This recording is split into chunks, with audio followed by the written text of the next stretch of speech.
Welcome to Food for Thought, the place to explore, celebrate, and manifest a life motivated and defined by unconditional compassion and optimal wellness. My name is Colleen Patrick-Goudreau, and I am your host. While I work on new podcast episodes for you, I wanted to make sure you had something while you waited. Rancho Compasion, a farmed animal sanctuary located in California, not far from me, and founded by none other than the amazing Miyoko Schinner. Yes, founder of Miyoko's Butter and Cheese and all things amazingly delicious, recently asked me to present at an event of theirs on the topic of compassion. I was absolutely honored to do so. And while the event has passed, the topic itself, of course, is timeless. So I thought you might enjoy it, and that's what I'm sharing with you today. I'll be back soon. In the meantime, I'm hosting a virtual holiday party to connect all of you, to have some fun, to reflect on the past year and plan for the next. There will be games and giveaways and a special guest. And while I opened it up to subscribers and supporters and cooking class students first, before I announce it to the general public, I wanted to give you, my podcast listeners, a chance to join. There are a few spots left, so please go to joyfulvegan.com/classes if you'd like to attend this party. While it's free to attend, you do need to RSVP, so head over to joyfulvegan.com, again, /classes, as soon as possible. And while you're there at joyfulvegan.com/classes, I hope you consider registering for one or both of the remaining online cooking classes of 2020. There is a special 2-class bundle. If you'd like to sign up for both, you get a discount. The first one is holiday food gifts, in which we'll be doing salted caramel sauce, which is amazing, chocolate truffles, and snowball cookies. And the Christmas cookies class, we're doing cutout sugar cookies, of course, and royal icing. I started these classes in response to our emergency pandemic crisis, and I have been so grateful to everyone who has signed up and joined these classes. And I realize that it's pretty clear that they're filling a need and a desire. So I am fully embracing them, and I'm working diligently on the schedule and themes and menus and recipes for 2021. So that's something I'm also super focused on right now, while I also work on probably the last episode of 2020, the last podcast episode. So I'm off to do more of that, more soon. Until then, please enjoy this talk about what compassion means to me.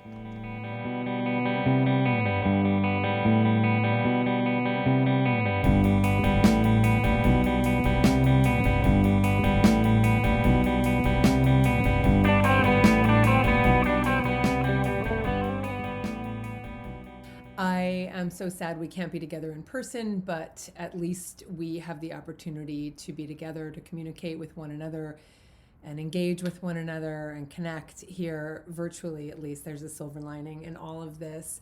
My name is Colleen Patrick-Goudreau. The mission in my work is to empower people to make informed food choices, to debunk myths about veganism, to be a voice for animals, and to give people the tools and resources they need to live according to their own values of compassion and wellness. I always say I'm not asking people to live according to my values.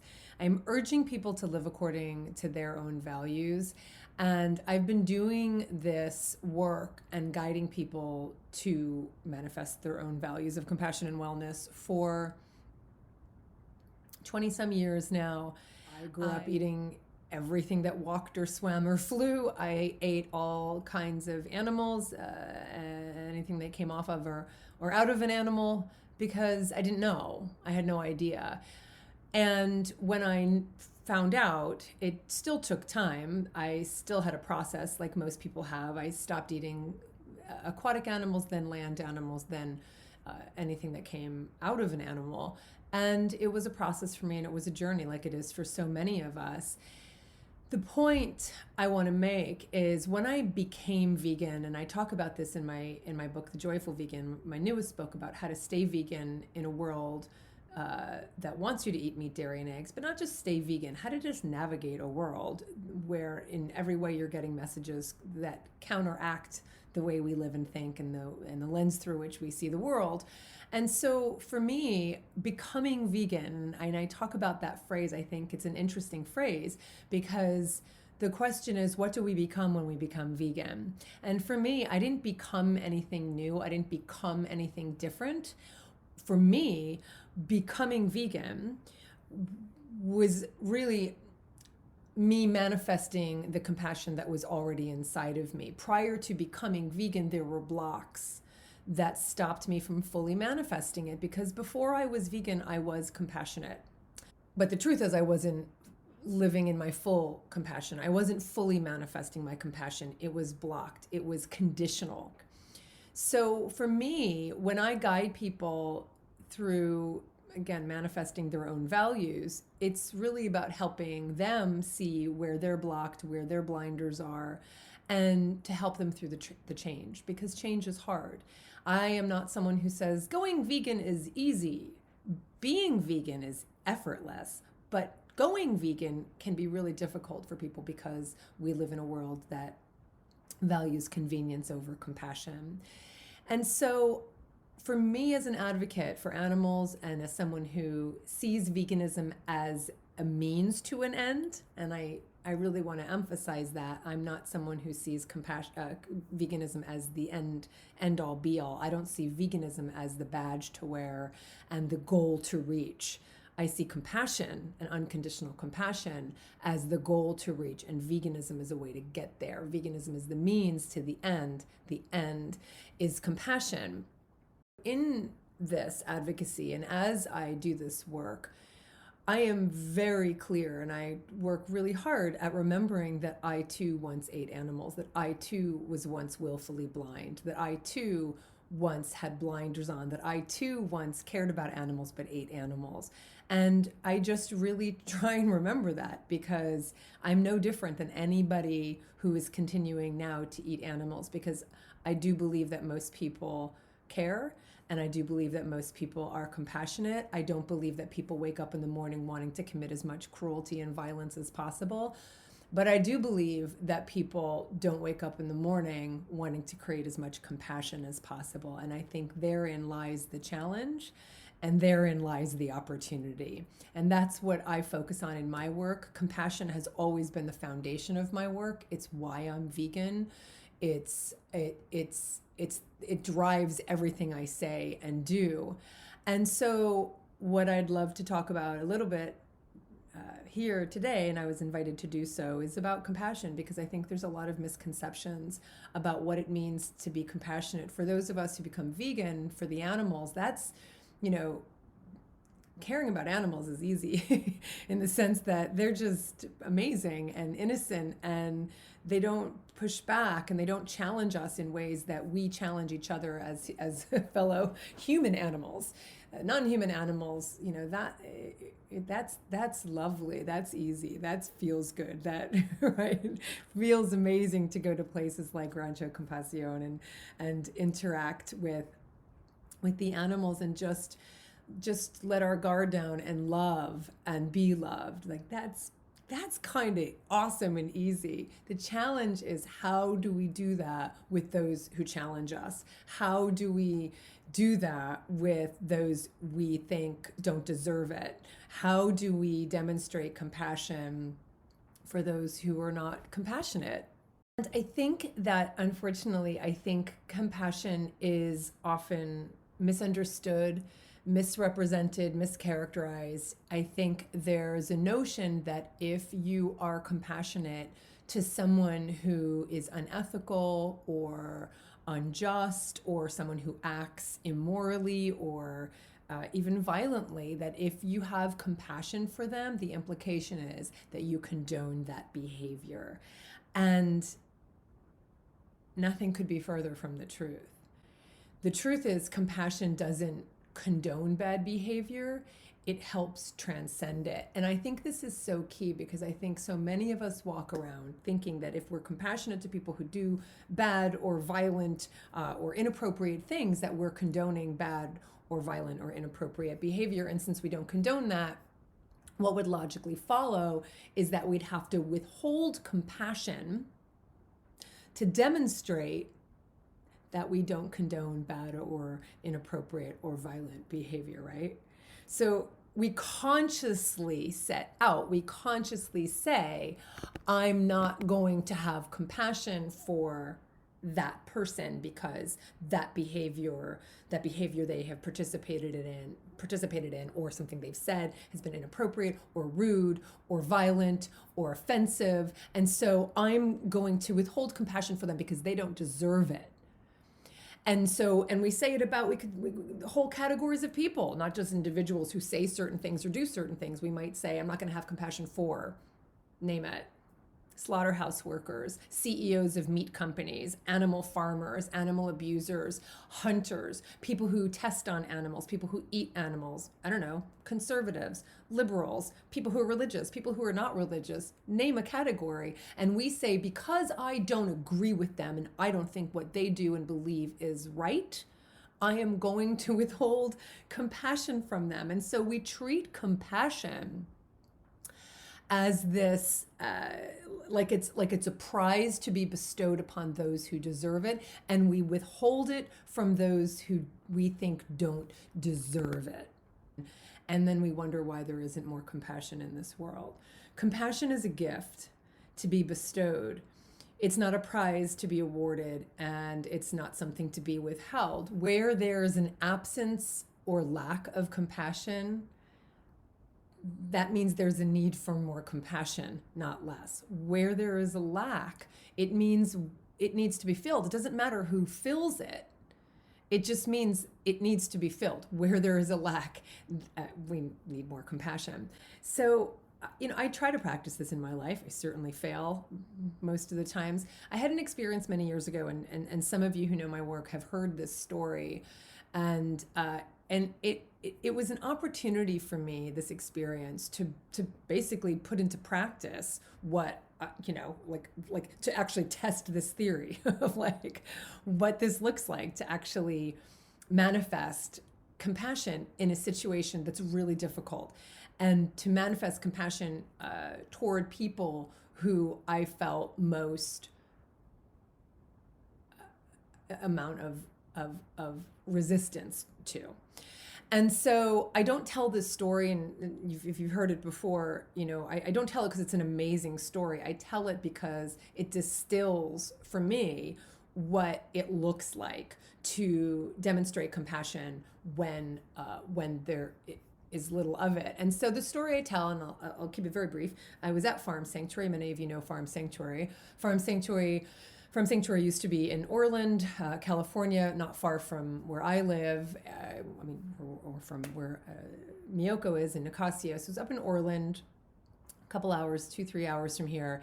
And I used to go there a lot. And now, of course, they're only in New York and in Southern California. But I used to spend a lot of time at the Orland Sanctuary. A very good friend of mine she was the director of the sanctuary for many years. And abutting the sanctuary, which was government property, was a dove chute. And because it was quite literally just on the other side of the fence, the border, the boundary was the fence, you could see them shooting the doves every year, and it was incredibly horrific. Farm Sanctuary had to live in this community. They weren't in a position to stop it, but what they did do was, in every way they could, help the animals who were either, so what they looked for were volunteers, and I volunteered to be one of the people who made sure that if the doves were shot, and they fell over onto our side of the fence, the Farm Sanctuary property, that we'd be able to at least try and help the birds. We also wanted to make sure that they didn't shoot over the property line. And so they needed people there to just kind of patrol the border and make sure they weren't breaking the law and breaking the rules, which were they could only shoot in this, it was the Army Corps of Engineers property. And so I volunteered because I was spending a lot of time up there, and I was there for a couple weeks, and I volunteered to be one of the patrol border patrols. And what that meant was I was going to be standing there for hours and hours and hours that day watching men, and they were mostly men. They did bring children on the second day, and some women were there as well. But it was mostly men shoot doves, symbols of peace. But even if they're not the symbols of peace, just doves. And these weren't doves just flying, and they were shooting them out of trees, out of their nests. They would bait them so that they would fly out of their nests and then shoot them. So that's what I was watching all day.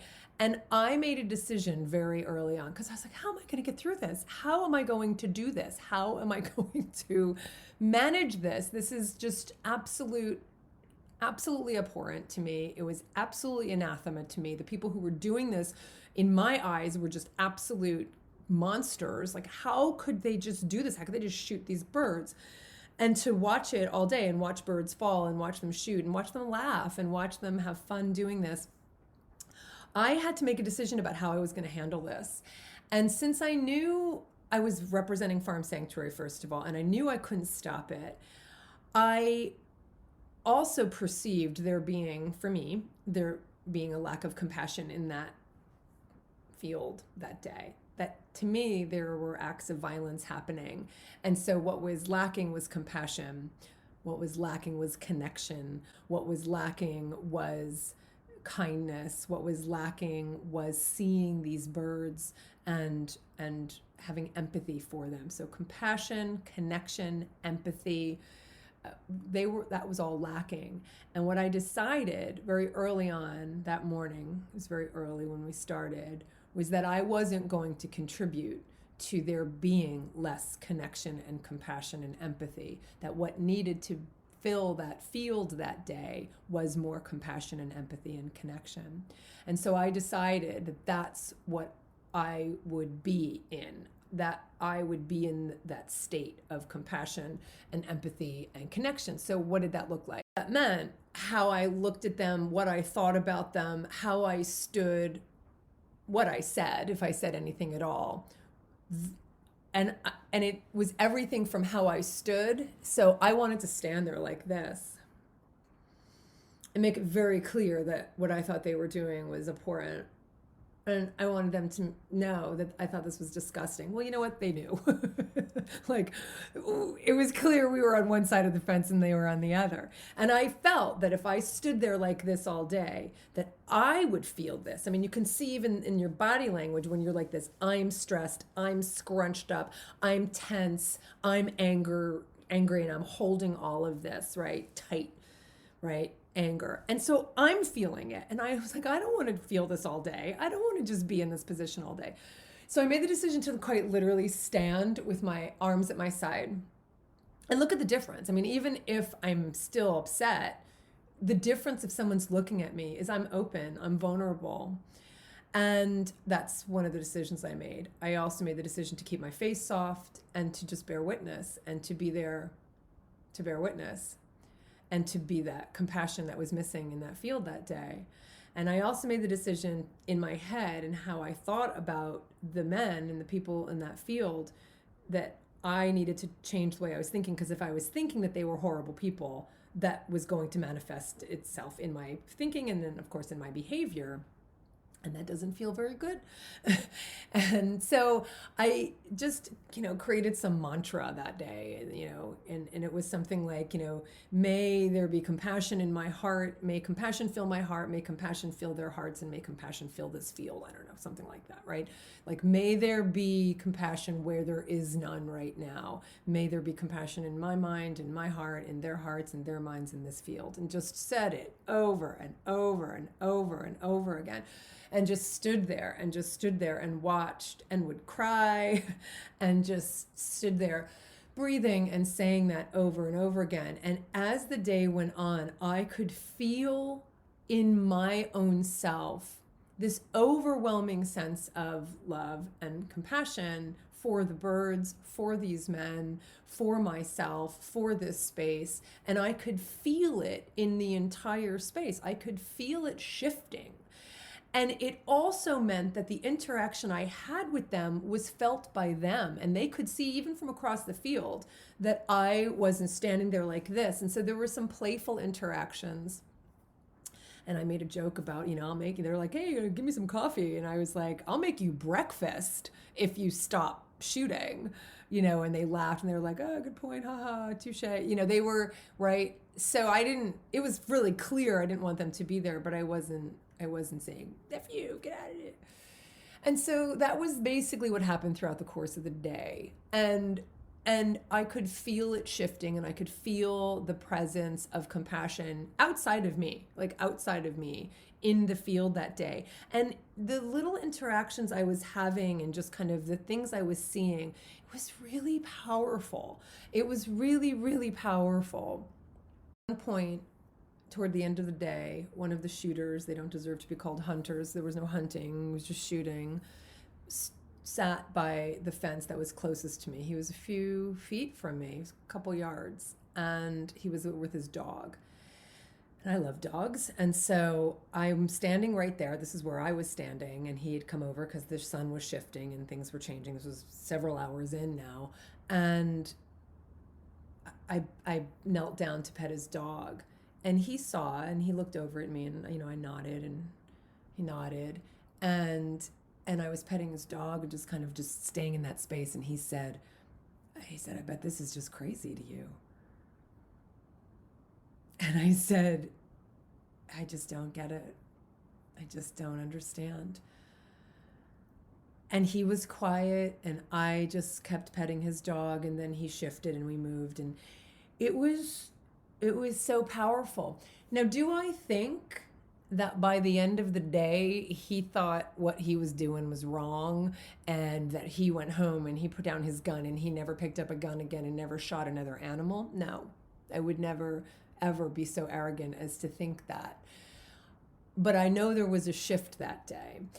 I know that even though they didn't leave possibly more compassionate, than they were when they came, but I left more compassionate than when I came, and I had manifested who I wanted to be. I was the model of compassion that I professed to be. I was the model of compassion that I encourage others to be. I verbally and non-verbally manifested kindness and nonviolence and compassion and non-judgment. And that was returned to me in kind. And so by virtue of me embodying compassion, more compassion was created in the world. And that is the point, is I don't have control over anybody else. I was going to say everybody. I don't have control over anyone but myself. I don't have control over any of the cruelty in this world and the violence in this world and the injustice in this world. And there will always be cruelty and unkindness and injustice in this world. But what I do have control over is me. Compassion has nothing to do with someone else's behavior. It has everything to do with my own. Compassion doesn't ask, are they compassionate and thus deserving of compassion? The compassion asks, am I compassionate? If someone violates someone else or hurts someone else or kills someone else, and obviously I'm also talking about animals, if someone threatens someone else or dominates over someone else, it's an indication not simply of the presence of evil, but rather of the absence of compassion, the lack of compassion, the lack of empathy, the lack of awareness, the lack of connection. And so the solution is not to withhold the very thing that's lacking. It's the solution is not to withhold the empathy and the compassion and the connection, right? The solution is to fill that lack, to fill that void with the very things that are missing. And let me tell you something, the people you think are the least deserving of compassion because maybe they're unkind, maybe they lack compassion, maybe they're, they're a bigot, maybe they are, unjust, what have you. The people who you think are the least deserving of compassion are probably the ones who need it most. Challenging? Yes. Impossible? No. Worth it? Absolutely. Because in the end, what it means is there's more compassion in this world. More compassion for you, more compassion for me, more compassion for them, more compassion for everyone, more compassion for the animals. May we all bring more compassion to the table, and may you be the ambassador of compassion that you strive to be. And may we all be the ambassadors of compassion that the world needs us to be for the animals. This is Colleen Patrick-Goudreau. Thank you so much for letting me be part of this event. Have a wonderful holiday season, and I'll see you soon.